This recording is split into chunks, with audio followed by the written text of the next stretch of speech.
Bienvenue dans Provision de vie.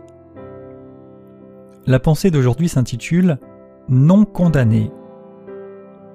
Dans l'évangile de Jean au chapitre 8, il est rapporté un épisode où les religieux amènent vers Jésus une personne qui venait de pécher en disant, verset 5, Moïse, dans la loi, nous a ordonné de lapider de telles femmes. Toi donc, que dis-tu ? Il disait cela pour l'éprouver afin de pouvoir l'accuser. Mais Jésus s'étant baissé et écrivait avec le doigt sur la terre. Comme il continuait à l'interroger, il se releva et leur dit « Que celui d'entre vous qui est sans péché jette le premier la pierre contre elle. » Et s'étant de nouveau baissé, il écrivait sur la terre. Quand ils entendirent cela, accusés par leur conscience, ils se retirèrent un à un, depuis les plus âgés jusqu'au dernier, et Jésus resta seul avec la femme qui était là au milieu. Alors s'étant relevé, ne voyant plus que la femme, Jésus lui dit « Femme, où sont ceux qui t'accusaient ? Personne ne t'a-t-il condamné ?» Elle répondit « Non, Seigneur. » Et Jésus lui dit « Je ne te condamne pas non plus. Va et ne pêche plus. » Les religieux ici voulaient éprouver Jésus. Ils mettent en avant la loi. Et après les avoir d'abord mis face à leur propre situation, face à leur propre démarche à eux, ils voulaient invoquer la loi comme pour se montrer meilleurs et pour vouloir appliquer strictement la chose, et ils cherchaient même à accuser Jésus. Et alors tous, un à un, abandonnent l'affaire, s'en vont, et cette femme se retrouvant seule face à Jésus, entend cette parole merveilleuse.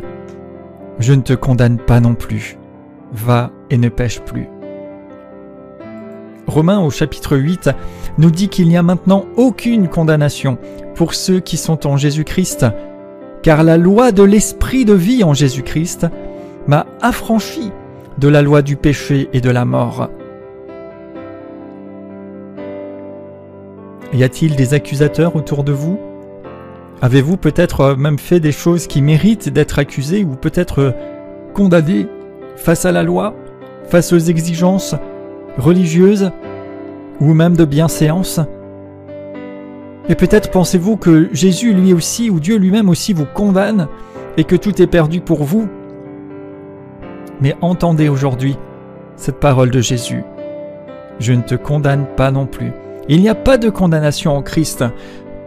Ce n'est pas parce que vous faites ou ne faites pas des choses que vous êtes accepté, mais si vous recevez la rédemption qui est en Jésus-Christ, alors vous pouvez devenir juste, ne plus être condamné. Il ne s'agit dès lors pas bien sûr de se complaire dans le péché, mais de vivre en comprenant ce que vous êtes et alors agir en conséquence. Donc cessez de vous laisser condamner, mais réalisez, croyez que vous êtes rendu juste par l'œuvre du Christ, vivez conformément à cette identité et soyez libre au nom de Jésus.